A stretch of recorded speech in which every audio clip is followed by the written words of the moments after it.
If our legislature doesn't give us the deal that we need for our kids, we'll be back here at 9 o'clock in the morning.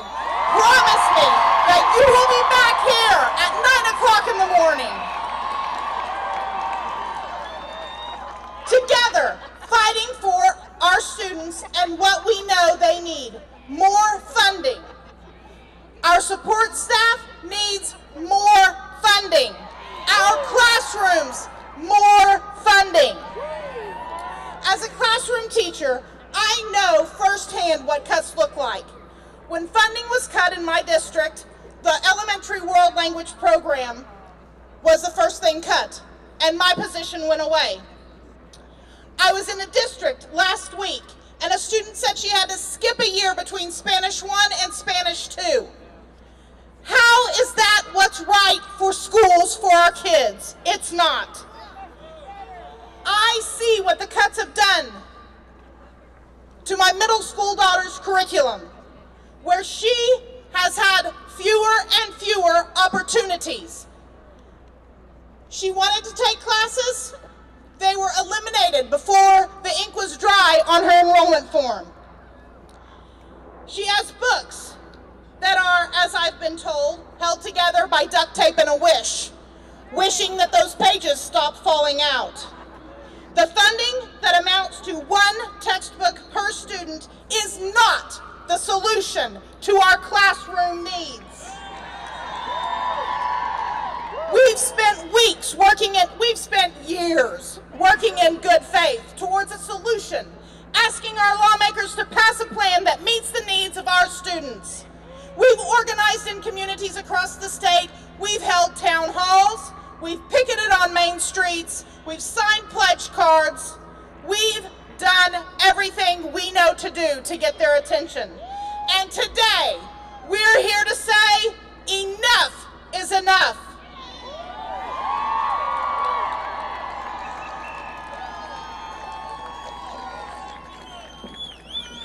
We can all agree that what was passed through the legislature last week and what was signed by the governor should be considered a historic down payment on our children's future. Although I agree with Tulsa parent who spoke at our town hall last week and said, funding public education should not be historic.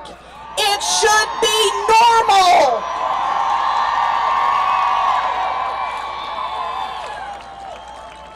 I'm sure most of you were saddened, probably even beyond angry, as you heard the news that almost as soon as lawmakers passed the legislation, they dismantled it by repealing part of the funding.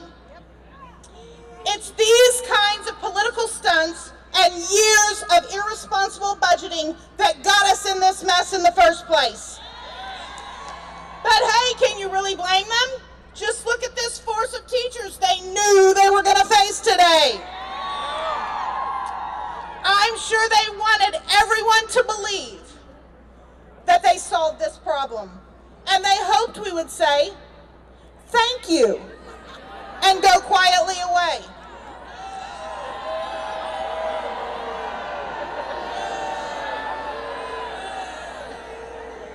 We are thankful for the progress that was made last week, but they must do better.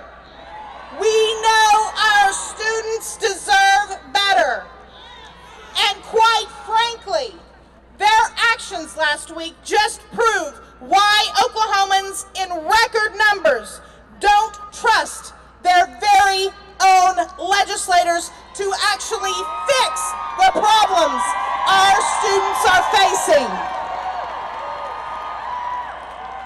So today, be sure to stop by and tell your legislator in a polite, passionate, educational way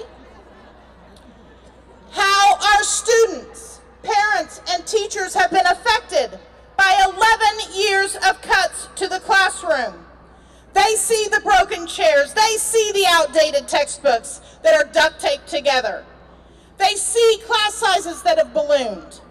Tell them why you walk. Tell them about the 700,000 students who are counting on us to be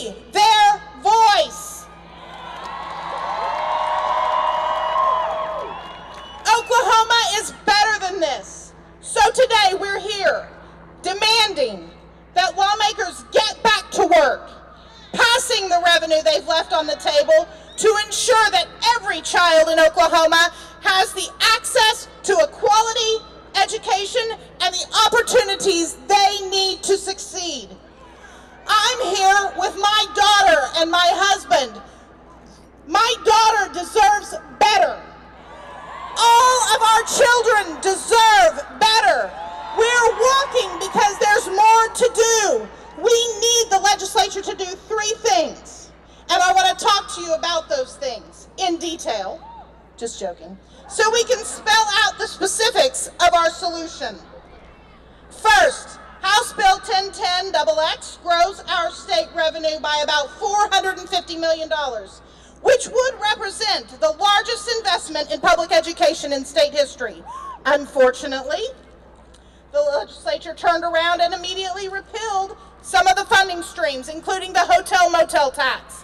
That leaves a $50 million hole in funding their promises. They must close that gap. Second, the Senate needs to pass House Bill 1013, also known as Ball and Dice, which has already passed by the House and now is just sitting in the Senate. The Senate needs to pass that because it is critical funding meant to pay for the historic investment that they made in education last week. Then we need to do more for our students, and we certainly also need to do more for our support professionals. House Bill 1010, while a first step, doesn't provide adequate funding for our students. It's enough to buy 1 textbook per child. They need art. They need music. They need advanced coursework. They need smaller class sizes. They need support professionals to help them find their way. They need everything else they've lost in the past 10 years of budget cuts. The legislature needs to raise revenue for our kids. And we know our support professionals, our cafeteria workers, paraprofessionals, secretaries, maintenance, technology, custodians, bus drivers, on and on, are the backbone of our schools. They deserve to make a livable wage. I got an email from a 20-year career paraprofessional. She doesn't make $20,000 a year working for our students. We simply could not hold school without them. Support professionals help us make the magic happen. And finally, we are calling on our legislators to pass the Senate Bill 1086, the capital gains tax break, which has already been passed in the Senate. It's awaiting action in the House. It's being held up for some mysterious reason. Today, we're asking them to pass the capital gains tax. Make no mistake, the funding exists right now to do all of these things. Don't allow the legislature to tell you something different. We are tired of excuses. We demand action. Before I go, I want to challenge each of you to make this movement about more than what we can accomplish today in this session at the legislature. We're better organized and more united because of your activism. And we must keep that movement going. When we get this funding for our students in the coming days, let's shift our energy to the elections this summer and fall. We must walk, we must knock doors, we must call, we must write postcards, all of those things. And some of you may be taking this a little more personally. We will have time to file for campaigns. You may want to run yourself.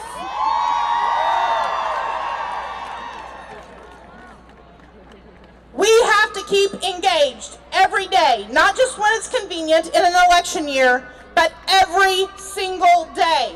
This is our movement. This is our movement. Let's continue fighting for our students. Together, we can make the state of Oklahoma what we desire it to be. Engaged activism is what it's going to take. Make sure that you are going inside and talking to your legislators today. Thank you for being here, and come back tomorrow for more.